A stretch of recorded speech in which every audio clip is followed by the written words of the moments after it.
Police work is not a function of a TV station. Normally, we would refrain from giving advice to the police on how to do their job or how to produce better evidence for use in court. But in recent years, the use of TV has been on the increase in police investigations. The Abscam cases, the DeLorean case, and many others have depended upon videotaped evidence. Former Riviera Beach Police Chief Boone Darden was convicted of bribery and racketeering. A videotape of the transaction proved his undoing. This brings us to some advice for law enforcement agencies. First, look at the picture and the quality of the Darden tape. Here's an excerpt. Yeah, I think we can talk to the one thing that I've been finding was this breeze cool on this land. What are we going to do with the situation? Can you give us a cop? I don't know. This is a fine now. This is around K9. If you better that way.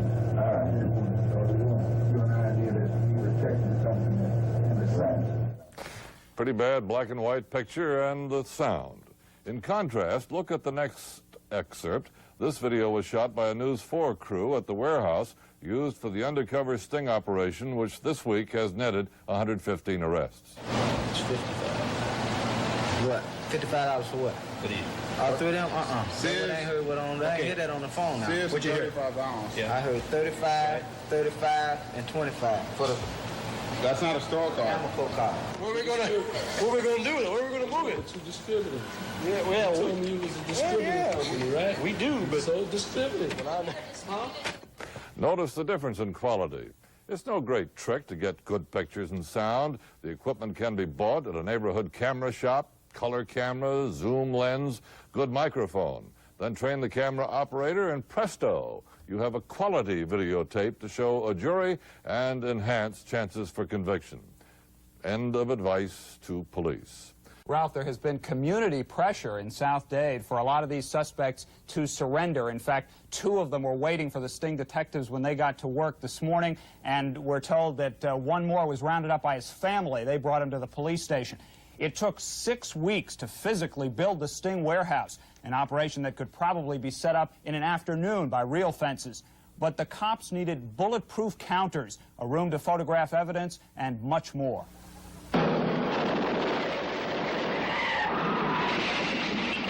In the old days, catching crooks was mostly a matter of chasing and shooting.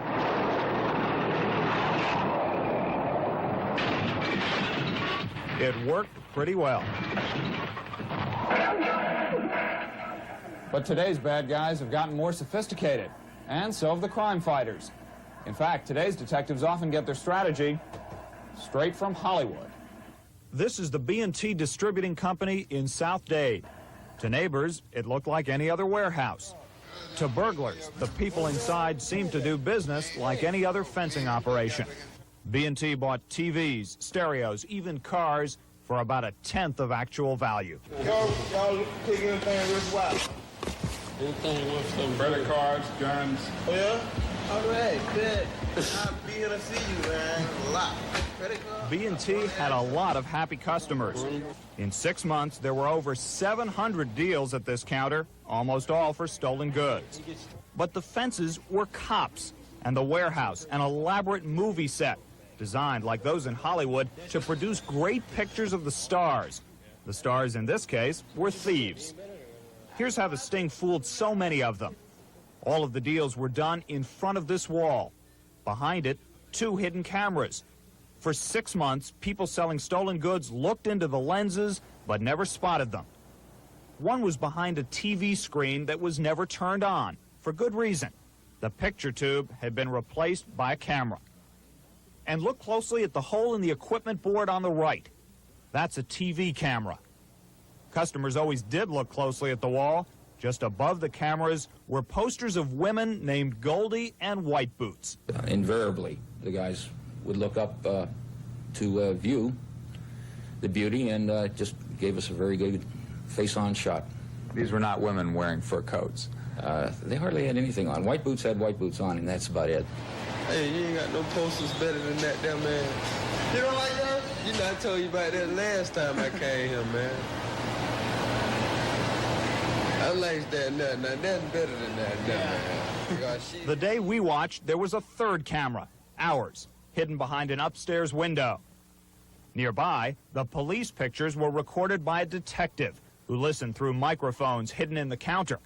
The mics were sensitive enough to pick up this man sampling cocaine from a batch he just sold. For security, officers with shotguns stood behind every door. But this gangster-style submachine gun wasn't real. It's another prop designed to make B&T look like a tough operation. And that worked too.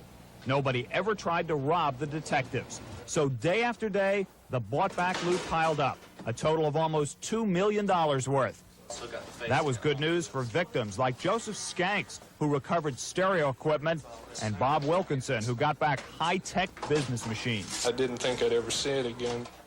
The B&T operation, South Florida's biggest sting ever, raises new questions about crime-fighting ethics. How far should cops go to catch crooks? We'll get some answers tomorrow. Now, if you were burglarized between last August and last Christmas, your property might have been bought back by the police during the sting. Almost $1 million worth is still unclaimed, but it won't be shown to the public until October because of all the legal paperwork in the case. And Ralph, the police have been getting a lot of calls. We've been getting a lot of calls from people who want to know how to get it back. All they'll need is a police report and then be able to identify it, but not or not. Ever since Paul Newman and Robert Redford made stings popular in the movies a decade ago, they've been popular with police in the streets. It's not hard to see why detectives love to run sting operations. I'm going to tell you something real simple and short. Money talks in this business and bullshit walks. It works the same way down in Washington. Crooks, like congressmen convicted in the Abscam case, say the most incriminating things when they don't know they're on camera. John DeLorean may have been caught making a cocaine deal in another FBI sting. A jury has been hearing evidence and watching videotapes for weeks. And in Miami, 1,000 charges were filed this week after Metro Police ran South Florida's biggest sting ever, posing as fences who would buy anything stolen. Okay, what do you get for an average credit card? MasterCard, Visa, American Express, $50. Store cards, $25. I should have been known about this big. Customers at Metro's B&T Distributing Company found out about the fencing operation from undercover officers who talked about it on the street and by word of mouth from other happy customers. But operations like B&T are risky.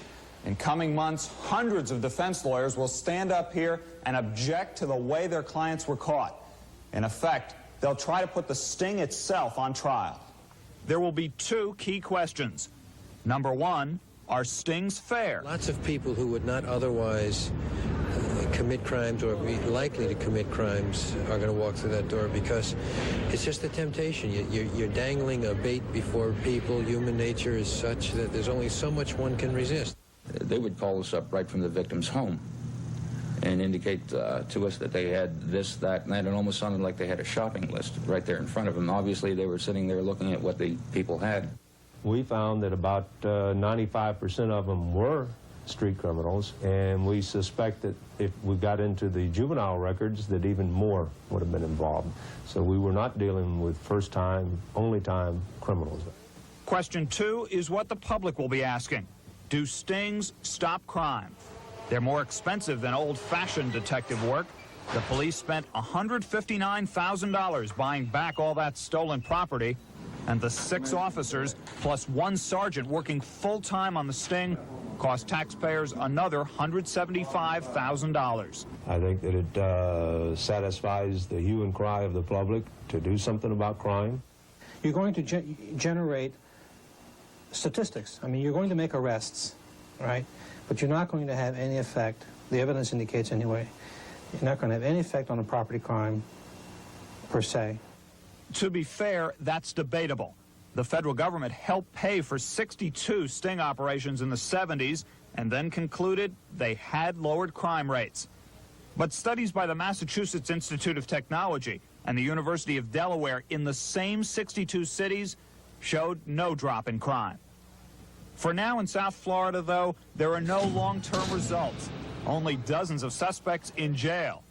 Suspects like Norman Barber, who by last December 19th had sold undercover cops stolen personal computers, calculators, and dental equipment. You got it. I know y'all gonna have a Merry Christmas. Yeah. You know it. Boy, I put y'all on top. You know it. Hey, how about? Detectives now say that information from some of the 170 suspects who have already been charged in this case will lead them to another 150 burglars. Ralph, that would bring the total to 320 people stung in this operation.